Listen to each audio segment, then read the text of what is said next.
Hello, my name's Ash. Welcome to my channel, which is dedicated to a love of driving games, motorsports, and learning about the world of esports racing.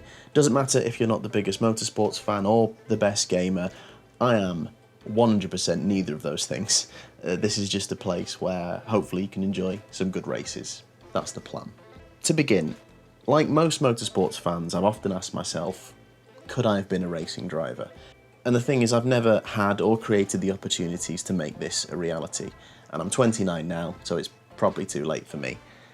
But in esports comes a second chance. Problem with that is, even though I've been playing video games since the late 90s and the first PlayStation, last 10 years or so I've started to play less and less, especially in the last 5 years. Got a full-time job, 2 kids, not enough time to play.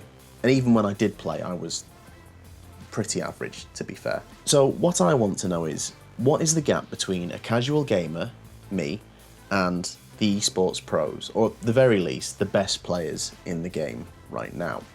More importantly, is it possible for me to close that gap? I mean, I doubt it, but you know, let's give it a go. My name's Ash. Welcome to The Outside Line.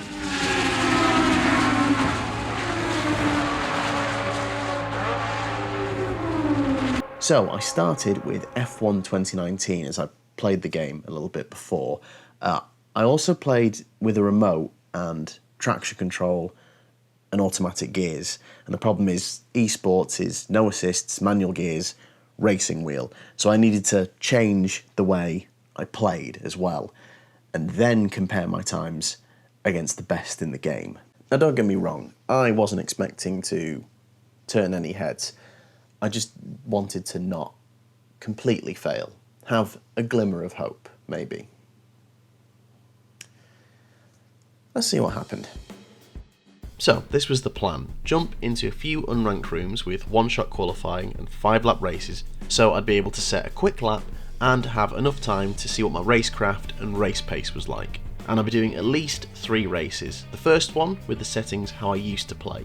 So, controller, traction control to medium, and gears on automatic. Then, to ease the transition, I'd keep those settings but move to the racing wheel, and then finally I'd go full esports mode. So, racing wheel, no traction control, gears to manual. The one assist I would be keeping, if you'd call it that, is the racing line, just on the corners so I had my braking zones. I knew I'd have to get rid of it eventually, but I didn't want to overstretch myself too soon. Something I didn't have to worry about, it turns out, as I overstretched myself immediately by doing one-shot qualifying. So I thought it would be a good way to get into the action quite fast, but the one thing I forgot about myself was I am not a good pick-up-and-play kind of guy. I need to practice. So it got messy almost instantly. That's a terrible first corner. That's awful. And that's going to be indicative of this entire qualifying lap. Not ideal. Now, I know what you're thinking, unranked room is probably not the best testing ground because 1, I'm not really necessarily testing myself against the best, and number 2, there will be people in this room who just want to ruin me. There could be a room full of Pasta Maldonados in here, but it's the risk I'm going to have to take. At the end of the day, Pasta Maldonado is a race winner. Yeah, I don't know if at this point I was considering following his lessons as a driver, but move swiftly on from that. Coming back to the actual lap itself, it's very, very typical of how I used to drive using the controller. I felt confident enough on throttle and brakes, but never been able to position the car well with the thumbstick, so you can see all these little horrible corrections, the car positioning's off, it's not a smooth lap, and I knew that instantly. That was a messy lap. Like, incredibly messy. But on the plus side, no spins, not disqualified for breaching track limits, a clean lap, a 138.8, effectively a 0.9. It put me 13th out of 20, 3.9 seconds away from pole, and instantly this put me in a bad mood. Not the best start considering this is how I've played games for the past decade. Be fine. Racecraft will prevail. Well, let's find out. Optimist or idiot? Race 1, hopefully the first of many. Here we go. We're off. It's a good start. Gonna tuck in between the two Ferraris and let's just get round this first corner without hitting someone or hopefully being hit. And we're okay.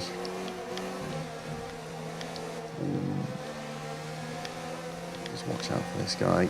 He's right behind me. Oh, I've let that go too easily, to be fair. Decent start though, 13th to 9th. I'm throwing it away now though with that kind of angling in the corner. Right, let's drop the ERS down.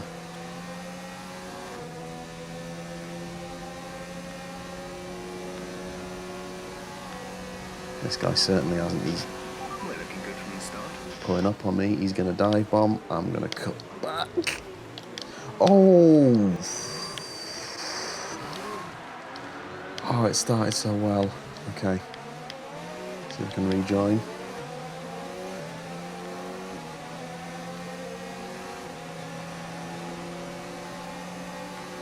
That can't have been the Renault. I must have been hit by, I'm guessing there was a Toro Rosso. That Toro Rosso. Sorry if it wasn't you, but I feel like you've just ruined my good start. Oh, good lord. And my prophecy about being in an unranked room comes true almost immediately. Well, they say you need to focus on your own race, not everyone else's, so that's what I've tried to do. Let's just stay tidy. Everyone is looking a little messy. If I can just stay tidy, we'll pick up some places. The big thing here as well is what my fastest lap time is, and now I can compare that to everyone else. So, qualifying, yeah, 3 or so seconds off the pace, but it was one shot. I didn't really practice the track coming in, didn't nail the lap at all. So, let's try and ease into it, get a rhythm, and get a lap in to be proud of. Now, as we've settled into a rhythm after lap 1, we're going to revisit the race start. It was captured in the highlights reel. So it was a really good start. You can see us just appear into the middle, that McLaren centre frame. So we got between the two Ferraris, up the inside. Actually got a tip from the Renault behind. Didn't feel it and managed to avoid all the nonsense going on there. There we can see that pass later down the road where I let the Toro Rosso go past way too easily. But the big incident from lap 1, so trying to do the cutback on the Renault, you can see the Toro Rosso behind and it just appears out of nowhere and sends me round, which is a real shame because I think that cutback on the Renault was looking quite good, maybe to get the run out on the next straight. Quiet lap after that though, behind the Ferrari, following round. Rejoining the action at about lap 3, we're into a little bit of space. But I'm about to pick up 2 more places just from keeping my nose clean. And now it's all about trying to reel in the Ferrari ahead. And we're going to rejoin the action towards the end of lap 3, where we start to make some progress. I must admit I'm not a car setup guru. I have just kind of left the car as it is, which is probably not going to play to my advantage, but I just thought long straights, twisty section, just play it safe down the middle. And actually, I feel like I'm still struggling through these corners. Gap to teammate ahead is 11.3 seconds. Might have a chance down the next DRS section, but obviously he will have a chance in the one after that. Let's just get in a good position now. Here we go. And as you can see through this section, I do pretty much everything I can to ruin my chances at this DRS zone. I was hoping that if I could keep my control on the pedals, moving to the wheel might actually be an improvement. Got the run. Okay, that's going to be relatively easy.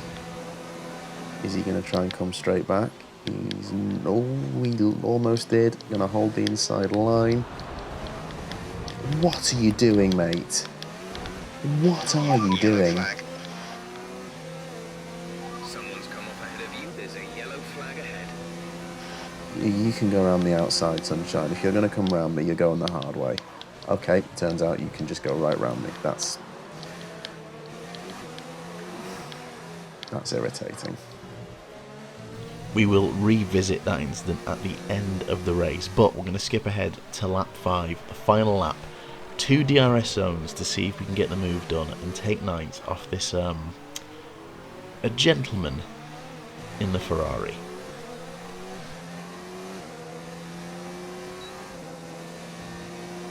Right, to be honest, I wouldn't mind not overtaking him in this section.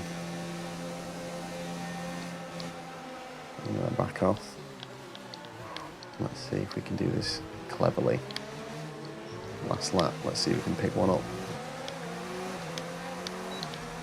Oh, he's got a good launch out of that corner. Okay, clear. I'm going for it. Sainz! Oh, he's turned in on me. He's going to carry on.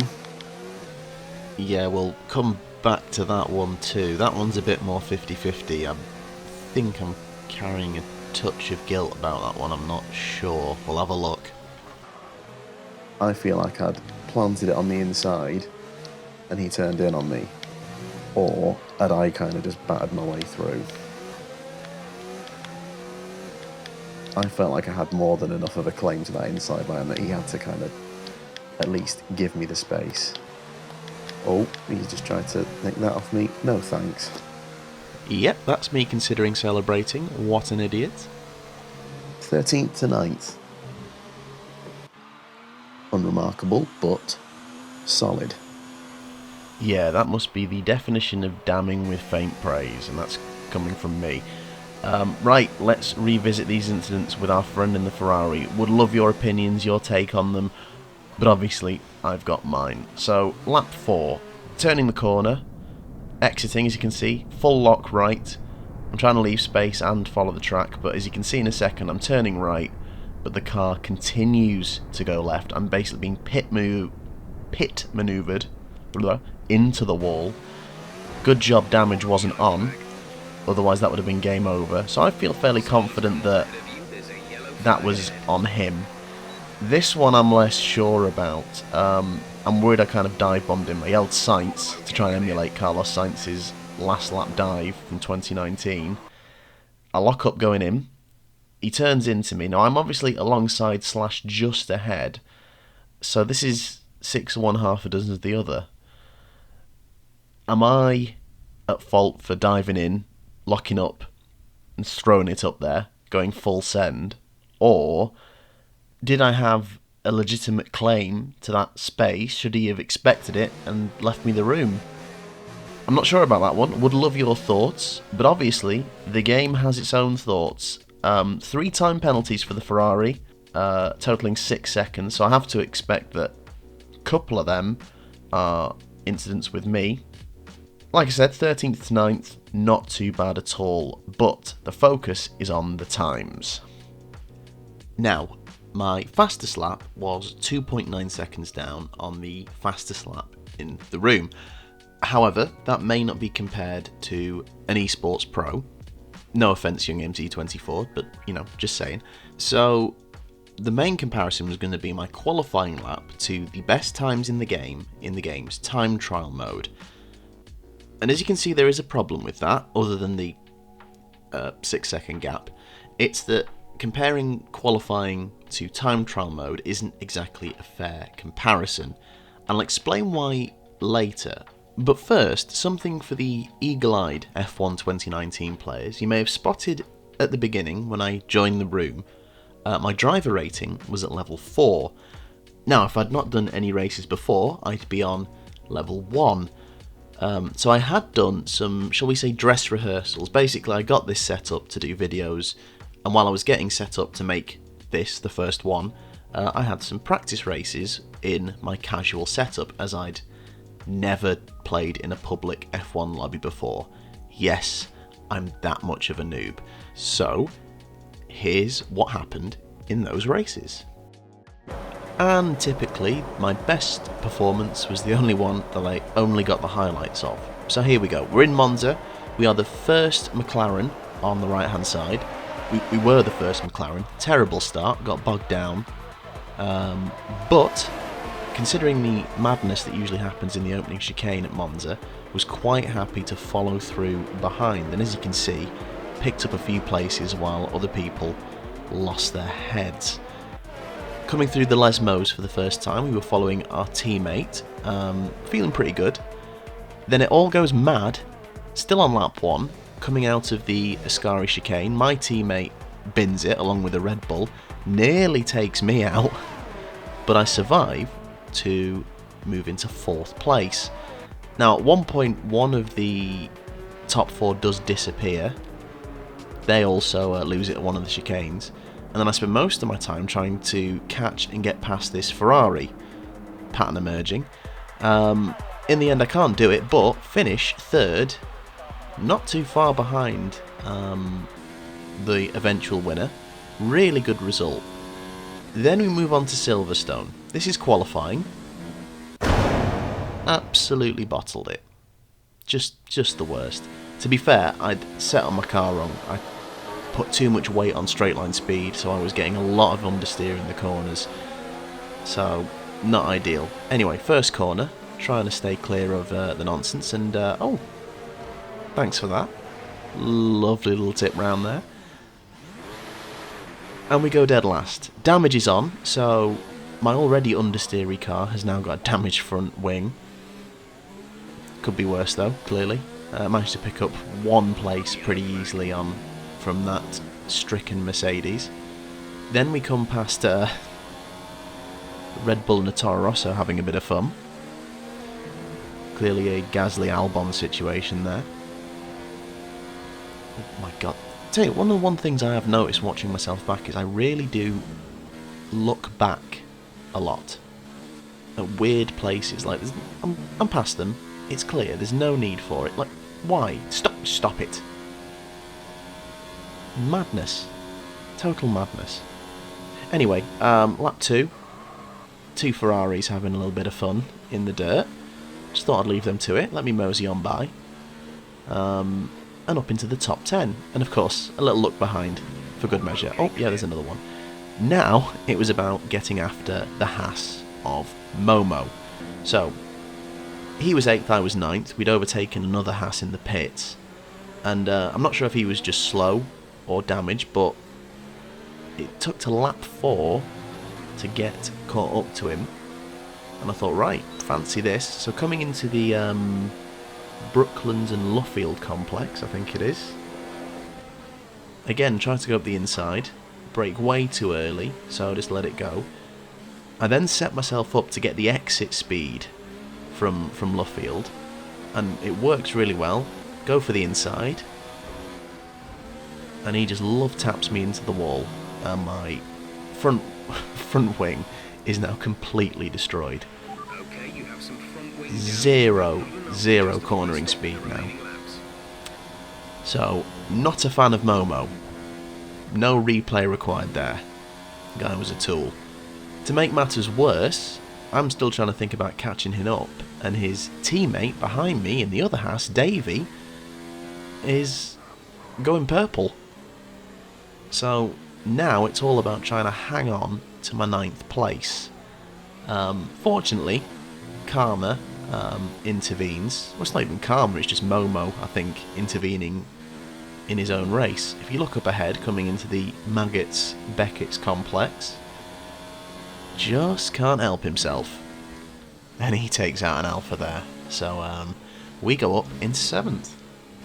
Davey follows through behind me, and with my inability to turn any corner at speed, I now just have a few corners to try and hang on to 7th. Considering I went stone dead last into 15th, I'd take that. So, tiptoe through the final chicane. Oh, look at that, just no. Doesn't matter where I'm pointing the wheel, the car does not want to go there. But, incredibly, hang on. Turns out it wouldn't have mattered if Davey had got past me to a certain extent, as he had a 2-second time penalty. Unlike Momo, how on earth he didn't have any form of penalty is insane. My fastest lap was about 3.4 seconds slower than Davey's, but don't really think it's a fair comparison. I had damage for pretty much the whole race. Hockenheim next, in the Red Bull, qualifying again, and yep, another complete bottle job. So, once again, further down the grid for the start of this one, damage still on.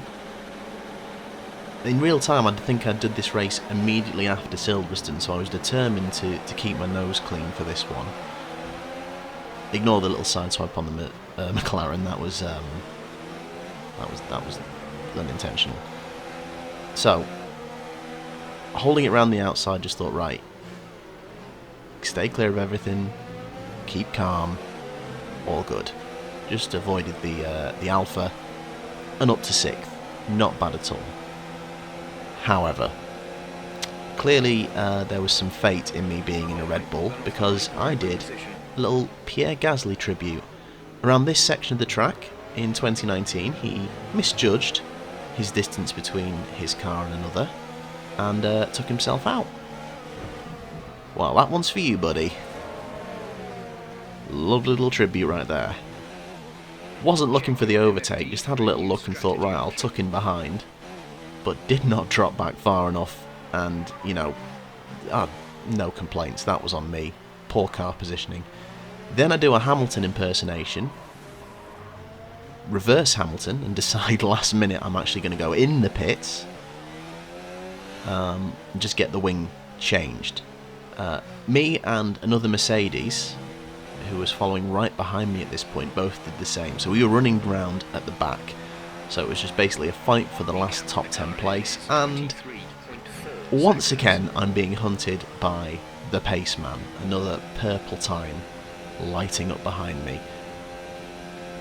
Gets me in the DRS zone. Clear weakness here, defending the inside. I just brake way too early and I don't get my elbows out enough. Made that again way too easy for him to get past me. So that's something to work on. And then this was pretty much the race. This is already lap 4. This is how quiet it was. I'll just kind of follow behind the Mercedes to the end. However, some positives to take from it. First of all, little did I know Mercedes had a time penalty, so I ended up taking the top 10 spot anyway. Also, when you compare fastest lap times, there's quite a few people on the 1:14s, and I was only 8/10 away from the fastest. So actually, if I'd not been stupid on lap 1, could have been fine for a podium or the win there. But it's at least positive that, you know, there's the promise of victories there. And I'm going to leave it there for today. 6 seconds off the pace and I've not even changed my setup yet. It's not ideal. Next time we go to the racing wheel and we go into full esports mode, so we'll see what happens there. It's not pretty. It's not pretty at all. Thank you so much for watching, especially if you've gotten this far. If you liked it, drop us a like, subscribe. The link to the next video will be somewhere around my head, I'm imagining over here somewhere. Anything to comment, please do say, as long as it's not your I mean, you can think that, I'd just rather you didn't tell me. Thanks so much for watching, and we'll hopefully see you next time.